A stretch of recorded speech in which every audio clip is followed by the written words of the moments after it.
Welcome to A Grace to Grow. Today on this episode, we have DeVon Hawthorne with us. He is my daughter's friend. And what we're going to tackle today, just having a conversation. I'm going to ask him some questions. He's going to ask me some questions. And just for talking points, and hopefully the information that we go over blesses you. As always, with A Grace to Grow, we hope the content that we share really causes you to be challenged and also help you to create a better perspective for whatever the case may be, whether it's in relationships or from a financial perspective. But at the end of the day, we hope that it blesses you and causes you to grow in any area. So let's jump right in it. So my first question to you is this. What does dating look like to you as a young man, and being a part of your generation? You know, the social media generation, and so much comparison and so much saying it's this, right? You know, and I've kind of watched you and Kiara. Y'all definitely are different and choosing a different path. I see y'all a little bit more detailed and a little bit more meticulous in how y'all do things. And I'm curious. Right. So from that perspective, being a young man in this generation, what is your concept of dating? I think dating is it's a process first, and it's one of those processes that you have to take into account how much you are willing to learn about an individual rather than, you know, just what they look like or what they wear or where they're from even. And you know, that's I think one of the things that kind of is something that you don't always see, especially with, like you said, on social media. Everybody puts up what they want you to believe rather than what they're willing to allow you to accept, you know, that they do. And even in all that, I will throw just another question to throw y'all out. What do you think right now, would you would say, as a young man, what has been your challenge, or if there is any challenge? Because outside of relationship, beginning to know one another and respecting each other's difference, it's just going to be a challenge regardless. But outside of those things that are part of the relationship challenge, but you as an individual, as a young man, what was your challenge? And be honest, even though you date my daughter. No, I just think a challenge that you always get into in any relationship is being compared to whatever other relationship. Absolutely. Wow. Good or bad. You know, it's like, you know, will I meet this standard, or will I, you know, be expected to be just as bad as somebody else was just because I'm being put in this position? So I think that's always a challenge for anybody in any relationship. Wow. Okay. Good information. Now. So speaking of relationships, just on the furthest end of that spectrum, when it comes to, you know, having built some sort of a foundation with someone, starting a family, and then grooming yourself for fatherhood, what is something that you could tell someone in my shoes that would benefit them when they are beginning to start a family or raise children? Okay. I'm going to talk from 2 points and 2 perspectives on that. One, if children are already involved, that's pretty much in our society. And so if children are already involved, say you're dating, and you already have kids, I think for the most part, it's begin to how to navigate and plan how to take care of what's present. Before there are more. Because to be honest, you know, we never take into account the financial burden of it. We never take into account the time and energy it takes for children. I think I know for me, I robbed my children because now I'm trying to work 2 and 3 jobs just to maintain the financial part of it. So I would tell you, being that you and Kiara do not have any children, now, once again, plan.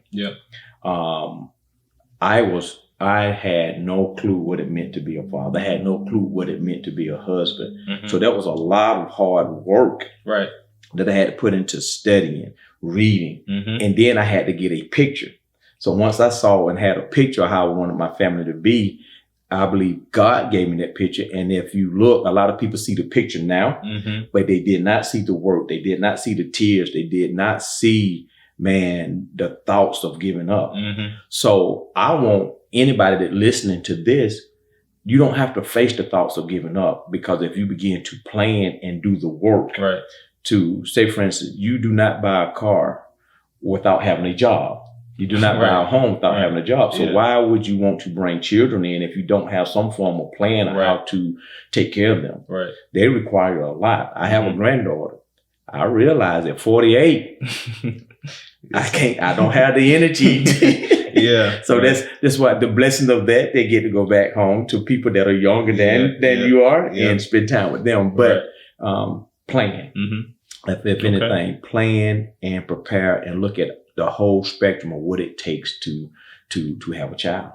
So, that's good. All right. So now for you, as a young man, because I want to, what Dee and I do, the things that we didn't have early on in our marriage, we give out to people now. We give out to marriage couples now. The thing I didn't have as a young man, as a man early on, is what I give to young men now. So I ask you this question because if somebody listening that's in your age demographic, they hear you and then they get to take that point and they get to, grow from that point.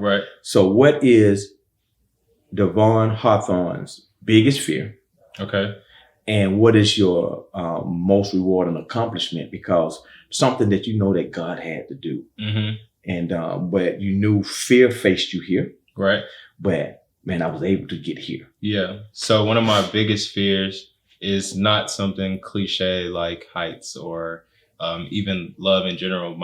One thing that has always just been like right there next to me, keeping me up at night, is the idea that, I may look down the road when I'm, up in age and think, man, I could have been or could have done something that I did not give myself the opportunity to really hone in on at an early age. And whether that's just missed opportunities or regret or however you want to package that up, I just never wanted to have to live with the idea that I didn't give my all when I was given the opportunity to. And a big reward has been with me being, an entrepreneur and really taking a chance on myself and, just kind of being my own boss type thing. There was a time where I had no business cards. I had no marketing material for my business. And by the grace of God, I continue to bring on new clientele, not only recurring clientele, but new clientele. And that's something that I really know that is rewarding because it makes me feel like, gosh, well, you have to be doing something right if you're not doing what was expected to have a business. So that's a little benchmark. And that's how we sometimes equate our success or our faith is based on, okay, I'm able to hear people give me good feedback. So I guess even in talking about fear, I know some of other people's biggest fears are marriage. And when you're being faced with having to change yourself into this new commitment, what is, I guess there's really no way to prepare for it, but what's a challenge that you face in having to make that sort of a commitment outside of, just dating this person, actually marrying them? To be honest, to begin with this, I have to give you the true story of my life up to getting married. At this point, born and raised on the west side of Greenwood, South Carolina. My mom, dad, they have had us in church, raised in church, going to church. And however, there's a season of my life just because of the environment that I'm in. There was so many opportunities to do wrong or to do what you see versus seeing some success that maybe gravitate towards a successful moment. To be honest, a lot of us probably didn't see a successful marriage or home until we saw the Cosby Show, the Huxtables. To be honest, in the neighborhood I grew up in, pretty much, a lot of the guys was hanging out with us, chasing women and being married themselves. So for me, my parents tried to instill some things with us by having us in church. So me coming into my marriage, to be honest, I had to leave a mindset of being in the world, trying to be this player, this guy, this dude, you know, per se, in that scene, to remove all of that. Right. Now here I am trying to be getting married, trying to be a father. That's a process you need to have happen before you say I do. Yeah, way before. Way before. So I'm in the marriage, and now all my mistakes and all that mindset is in the marriage now. Right. And so as Dee and I always share, she had to endure a lot of my ignorance. She had to endure God changing me. Yeah. And so to say that is this: before you say I do, watch other couples, spend time, get the do's and don'ts. You have opportunity to go in and make it successful from day one. Right. It took us about 16 to 17 years of sowing.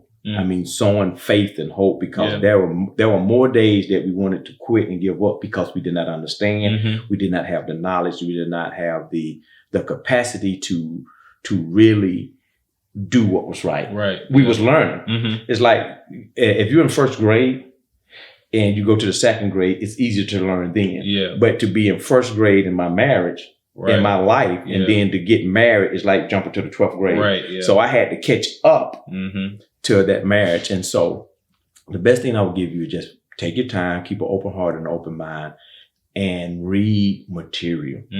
Talk to people so you can have something in your spirit to give in that relationship. Yeah. So I think it's the greatest thing to get married, but I think what's even better is preparing for it. Yeah.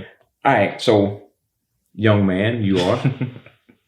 I would like to know one principle that you kind of model your life after, or that you kind of follow right now, which is what I would say is the foundation piece that keep you stable. Yeah. So what does DeVon quote? You know, I got three. We might have the same one. Yeah. Fail to plan. I mean, you fail to plan, you plan to fail. Yeah. Give a man a fish, he eat for a day. Teach him how to fish, he eat for a lifetime. And one of the last ones I picked up on is the journey of 1,000 miles begin with one step. Yeah, I was gonna say mine. They vary depending, I guess, on the day and what challenge I'm facing. But definitely, the journey of 1,000 miles begins with the first step, because that's how it all starts. Yeah. Anything. Yeah. It's always that one thing that led to another that leads to the final. So that's what I live by for sure. Okay. And you know what? I like that, because for somebody that when, like they say, good is the enemy of great. And the Lord has blessed me to obtain some success. And right now it's like, man, I'm good. Yeah. I'm good. I don't really need to have to challenge myself in that. And then the one thing that sticks in the back of my mind, writing that book, one step, coaching clients, one step. So as we close out this segment, I really want to appreciate DeVon for sharing his perspective. Thank you. And before I go, I got one question to ask him, since he's dating my daughter. Where y'all be going, man? Where y'all be going on your date nights? See. Or where y'all travel? That's another video. What are your plans? I can't just give all the goods. But as always, we truly appreciate you taking your time out. Always stay tuned. A grace to grow.